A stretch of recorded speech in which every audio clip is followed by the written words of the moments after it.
Carta de Paulo aos Efésios, capítulo 5, versículo 18.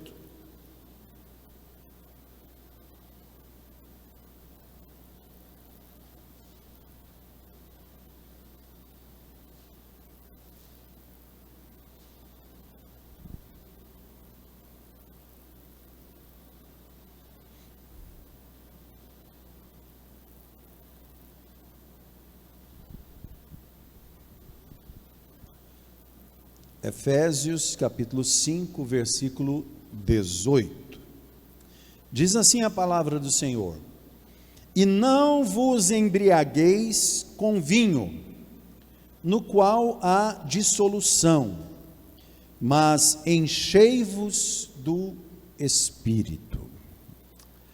Glória a Deus. Nós vemos uma carta escrita por Paulo a uma igreja, a igreja de Éfeso, num contexto em que o evangelho estava sendo pregado, num contexto em que as pessoas estavam sendo chamadas de cristãos, pequenos cristos, né? A palavra cristão está no aumentativo, né? No superlativo, mas na realidade o significado remonta a um diminutivo. Deus abençoe, Silas. Cristão, a tradução livre, por assim dizer, seria pequeno Cristo, uma imagem, não é, de Cristo, ou uma imagem daquilo que você prega ou ministra. E, claro, ainda hoje sempre foi, sempre será, prejudicial ao evangelho, dissoluções na igreja, porfias, intrigas, brigas e tudo mais. É fato que aquela pessoa que nasceu de novo e que recebeu o Espírito Santo de Deus não precisa de nenhuma coisa química para alegrar o coração. O Espírito Santo é suficiente. E eu diria mais, ele é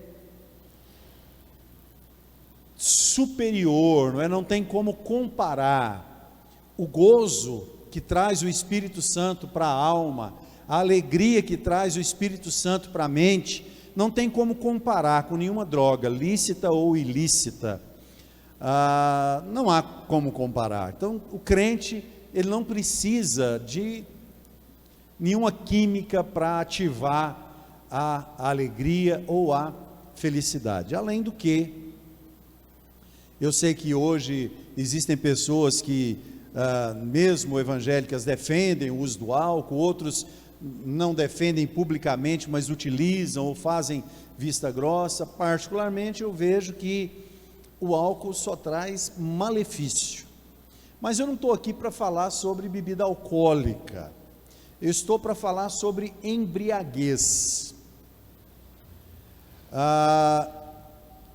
Naquela época, talvez não houvesse tanta animosidade, tanta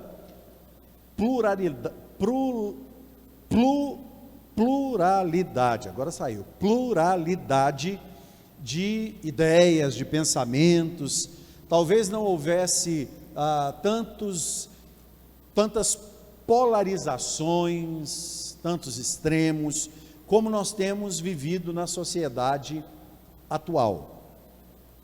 Talvez naquela época, se não fosse o uso do vinho para alguém ficar meio corajoso e talvez falar alguma coisa que insultasse o outro ali, e eles entrassem numa dissolução, numa briga, numa coisa assim, talvez o povo convivesse bem, harmoniosamente. Paulo então levanta essa questão da bebida, se bem que aos Coríntios Paulo escreve falando sobre muitas coisas que havia no meio da igreja, incesto, adultério, mentira, enfim, aos Gálatas também falando sobre as obras da carne. Nós lemos aqui hoje no início do culto a carta aos Gálatas no capítulo 5, então, é claro, havia muita coisa para prejudicar a pregação do evangelho naquela época. Mas Paulo, nesse contexto de Efésios, ele fala: não vos embriagueis. E eu digo para os irmãos que o efeito da embriaguez, ele é um efeito que causa um retardo no raciocínio. Muitos testes, aí eu volto a falar do álcool, né? Muitos testes foram feitos por muitos institutos, colocando motoristas no volante embriagados assim, e expondo eles a algum tipo de teste, e a resposta para passar por um obstáculo, ou até para atropelar um cone, simulando um pedestre ali, a resposta era tinha um delay, né? uma demora muito grande até a pessoa conseguir responder ao estímulo de estar fazendo uma ação, enfim. Então, um dos efeitos da embriaguez é esse retardo na resposta, muitas vezes de enxergar uma situação, e a pessoa acaba se envolvendo em se falando de trânsito, de embriaguez alcoólica, a pessoa acaba se envolvendo em acidentes e, infelizmente, ele acaba não apenas prejudicando a si mesmo, e geralmente envolve a terceiros, e a coisa só enfim, só causa mal. Mas voltando a falar sobre esse retardo mental, por assim dizer, que a embriaguez causa, muitas pessoas estão embriagadas por ideologias, por religião, muitas vezes, embriagadas por desejos pessoais, e essas pessoas muitas vezes elas respondem de maneira agressiva, elas respondem como alguém que está embriagado. Eu cresci na cidade do interior, meu pai tinha bar lá, então eu cresci vendo bêbado, assim, o pessoal trabalhava a semana inteira na enxada, para chegar no sábado ali na cidade, fazia uma comprinha para casa, e o resto torrava tudo na cachaça, e uns caía, era trabalhador, mas às vezes caía na calçada, ficava ali embriagado, e você via brigando, apontava o dedo nos outros, falava sozinho, conversava. Então a embriaguez, ele causa essa situação nas pessoas. Não se enganem, não é apenas o álcool que cria esse tipo de situação. Tem muita gente falando que não deve nas redes sociais por aí, porque estão embriagadas com ideologias que na realidade não vão levar a lugar nenhum. Uma energia que deveria estar sendo gasta para pregar o Evangelho, para falar do amor de Cristo, está muitas vezes sendo usada para atacar até os próprios irmãos, né? Teve um termo que começou a ser usado, eu não lembro se na guerra do Kuwait, eu me lembro desse termo, eu acho que a partir da guerra do Kuwait, eu acho, final da década de 80 ali, se não me engano, o termo é fogo amigo. Vocês já ouviram esse termo, fogo amigo? Sabe o que é fogo amigo? Fogo amigo é quando, por exemplo, estava lá, os Estados Unidos estavam no Kuwait e atiravam um míssil para acertar, enfim, né, os inimigos, e esse míssil acertava uma outra guarnição dos Estados Unidos, ou algum exército aliado. Então, eles chamavam de fogo amigo, e nós vemos muito fogo amigo hoje, nas redes sociais, e enfim, né, em tantos lugares por aí, porque pessoas estão embriagadas com coisas que são meramente humanas. A Bíblia nos orienta: pensai nas coisas que são de cima. Por quê? Porque as coisas terrenas, elas perecem, e as coisas espirituais são eternas. É simples assim, é muito simples. Irmãos, nem todo mundo pode fazer uma reserva financeira no Brasil, no mundo que a gente vive, paga as contas, enfim, tem gente que, se depender de uma reserva para um plano de saúde ou alguma outra coisa, ele passa aperto, ele não tem. Mas espiritualmente, todos nós podemos fazer reservas. É muito bom a gente pensar acerca disso. O mundo é injusto. Agora, o mundo espiritual não é. Eu vou ler um versículo daqui a pouquinho aqui, que fala que o reino de Deus é justiça, paz e alegria no Espírito Santo. Sabe, tudo aquilo que a gente reconhece como injustiça nesse mundo, no reino dos céus não há injustiça.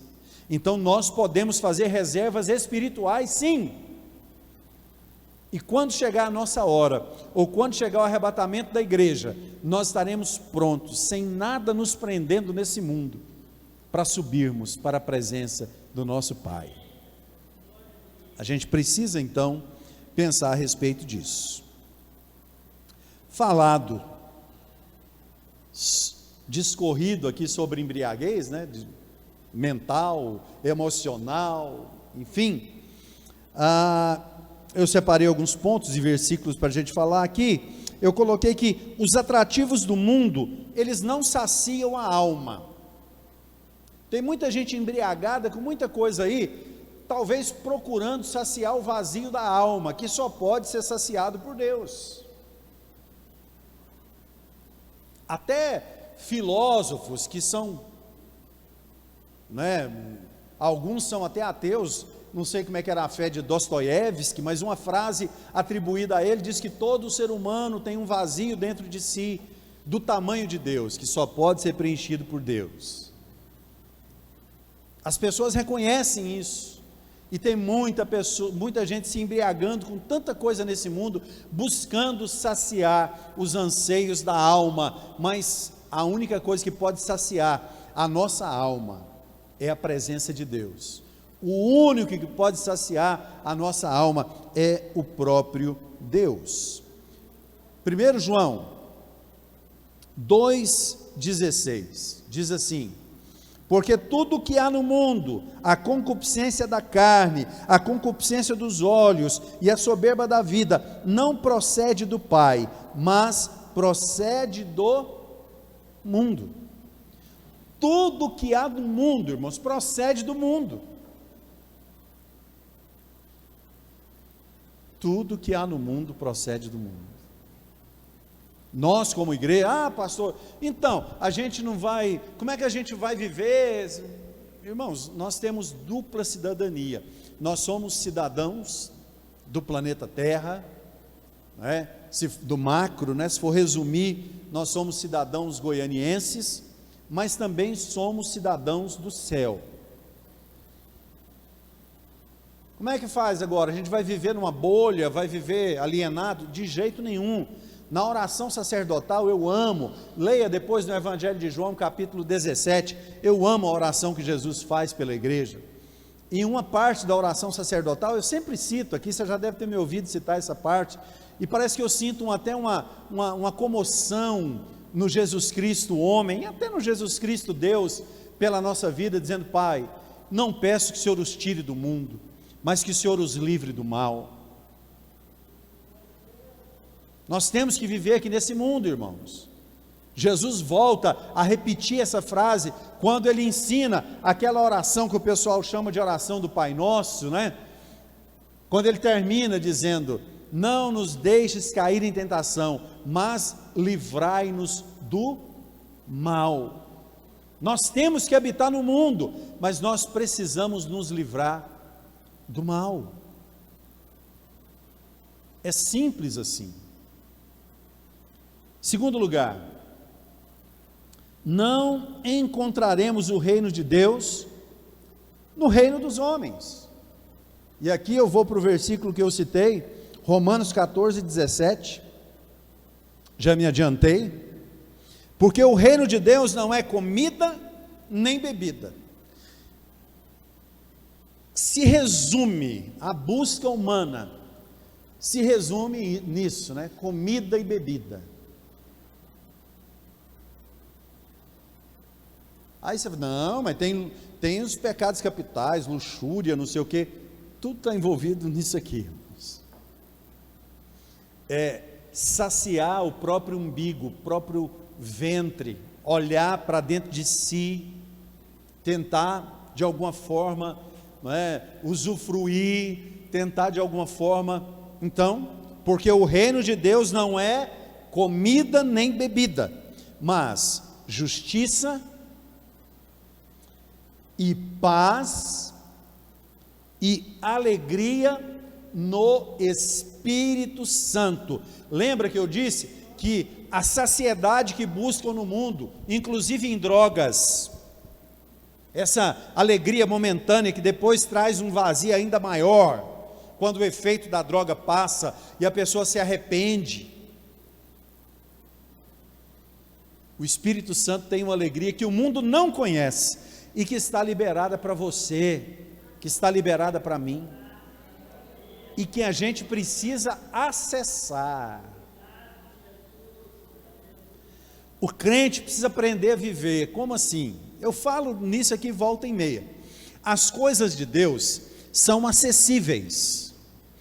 As coisas de Deus foram colocadas à nossa disposição. Deus não invade a vida de ninguém.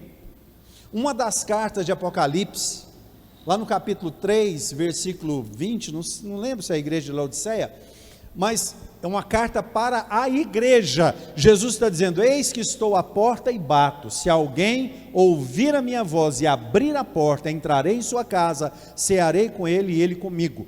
Deus chega até determinado limite e espera que o homem vá na direção dele. A alegria de Deus está à nossa disposição por meio do Espírito Santo. A tristeza do inferno nos é imposta por Satanás, que fica o tempo inteiro procurando ocasião para tragar a nossa alma.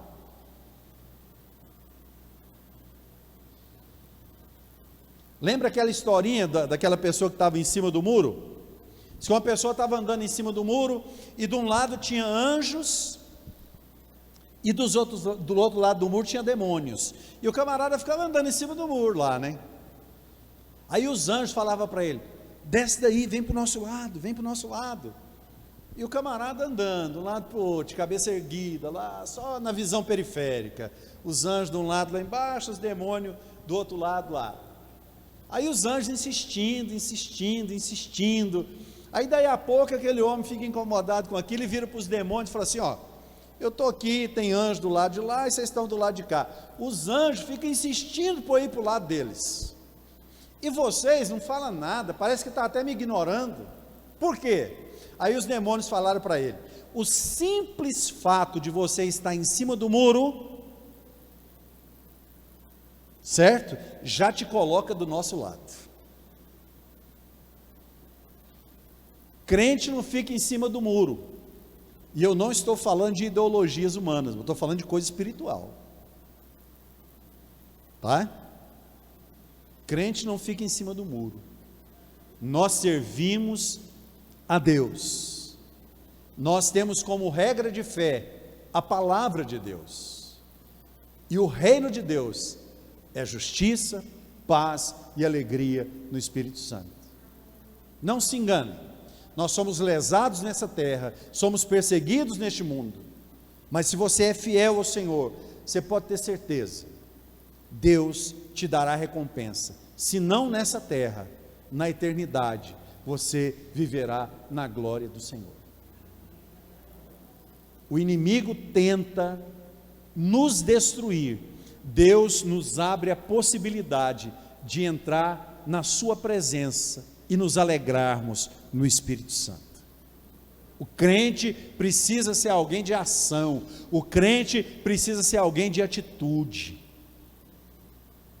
O crente não pode ser passivo.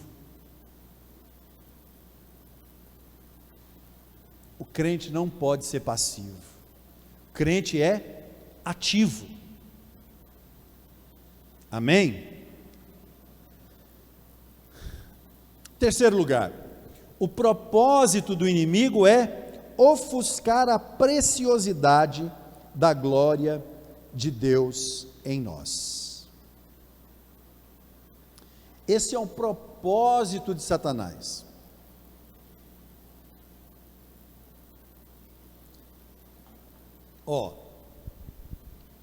Tem muita gente que atribui muita coisa a Satanás. Qualquer coisa é Satanás. Satanás está aí sim, irmãos. Só que a igreja não está abandonada, não. Nós somos família de Deus. Satanás não pode entrar na nossa vida, na nossa casa, na nossa família e fazer o que bem entender, não. A Bíblia diz que o inimigo, ele anda ao nosso derredor, bramando como um leão, buscando a quem possa tragar. Mas a Bíblia também diz que o anjo do Senhor acampa ao redor daqueles que o temem. Nós não estamos abandonados ao léu.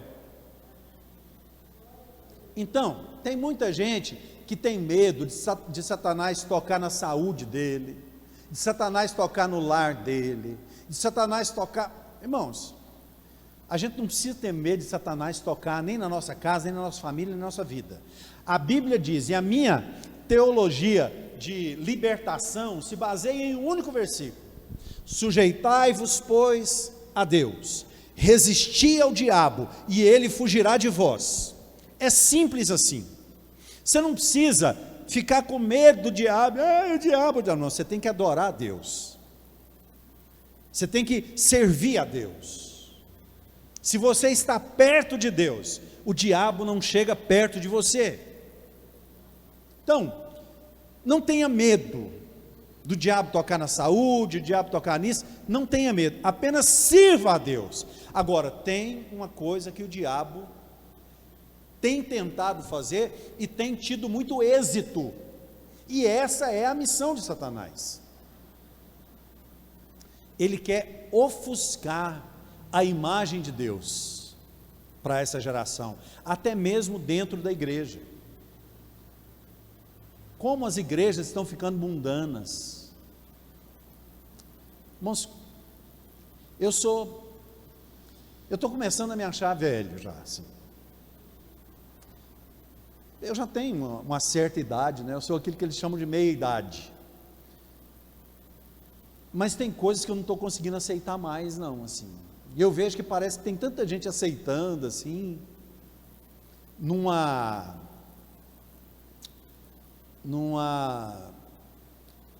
linha, num viés, em que se utiliza a palavra amor e a palavra graça. A Bíblia diz que nós somos salvos pela graça, irmãos, para que nós possamos viver de maneira justa, pia e sobriamente. A graça nos alcançou para mudar nossa vida. A graça de Deus nos alcançou para que nós possamos nascer de novo. E eu temo que muita gente na igreja não tenha experimentado o novo nascimento.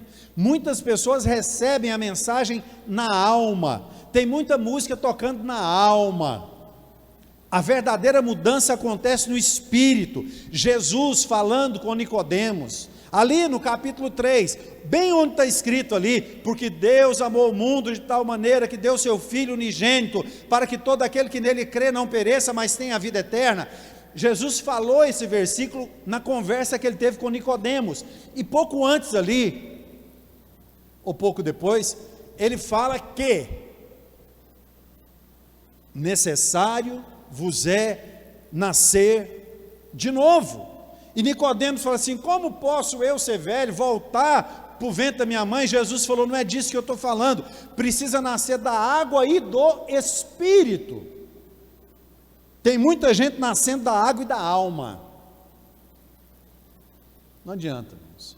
Alma é emoção, alma é sentimento. Quem converte na alma desvia na primeira tribulação, na primeira luta, mas quem converte no Espírito, quando você está no pior momento da sua vida, você sente o Espírito Santo chegando para te consolar, para te confortar. Filho meu, não temas, eu sou contigo. Quem nasceu de novo, quando a luta aperta, quanto mais sofre, mais perto do Senhor fica. É por isso que a igreja sobreviveu e é por isso que a igreja resistiu.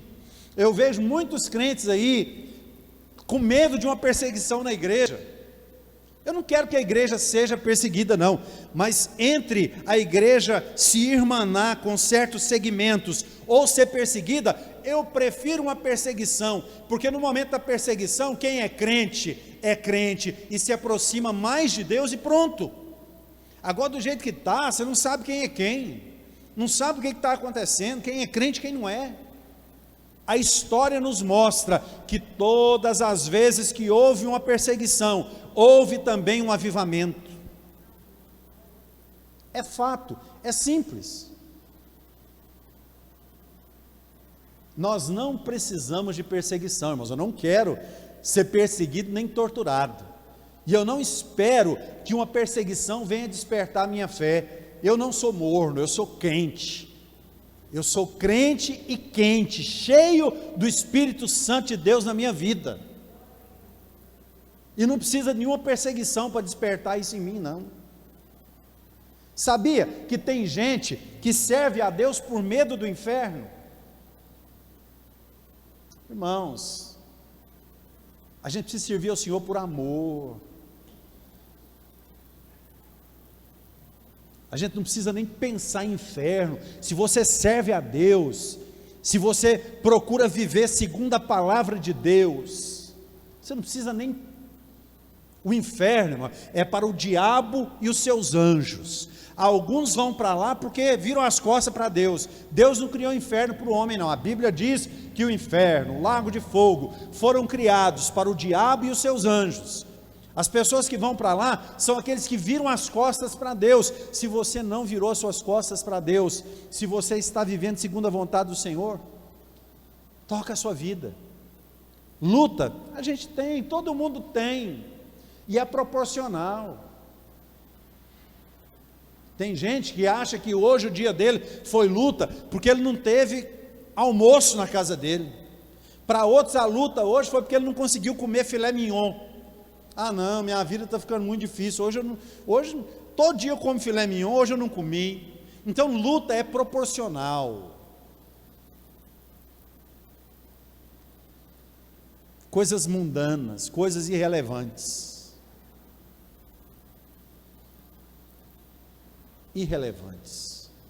A alegria do cristão vem do Espírito Santo.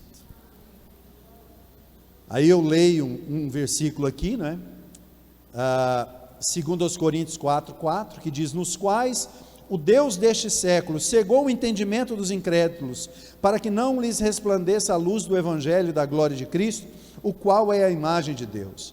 E eu termino aqui com o versículo 4, usando a parte B do versículo que nós lemos: enchei-vos do Espírito, transformai-vos, e aí eu uso Romanos, transformai-vos pela renovação do vosso entendimento. O ato de embriagar-se depende da pessoa. Uma pessoa se embriaga quando ela ingere alguma coisa. Encher-se do Espírito também depende da pessoa.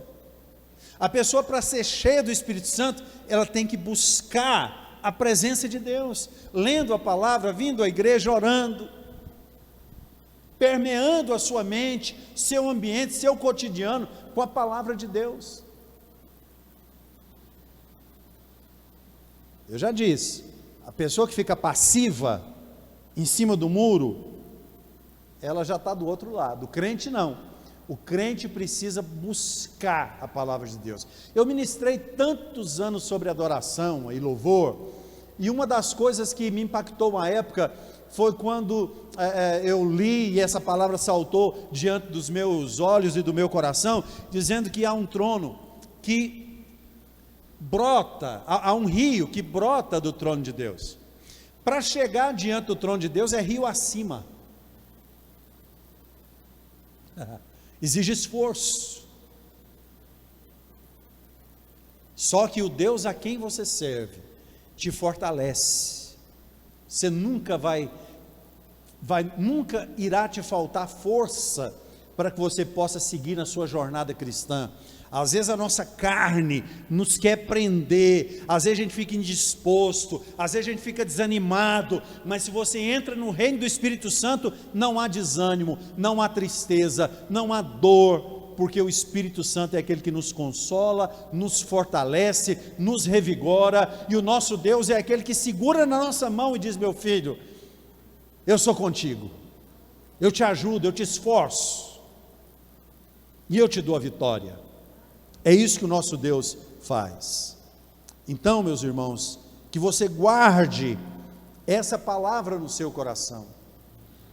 Não se deixe embriagar por nenhum sentimento ou por nenhuma emoção, mas encha o seu coração, a sua vida e a sua alma com o Espírito Santo de Deus, porque fazendo assim, as lutas virão e passarão.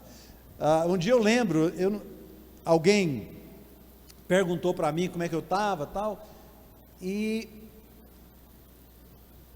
eu falei: mas eu estou passando uma luta e tal. E a pessoa falou assim: ainda bem que você está passando essa luta, daqui a pouco você vai olhar pelo retrovisor, a luta ficou lá atrás.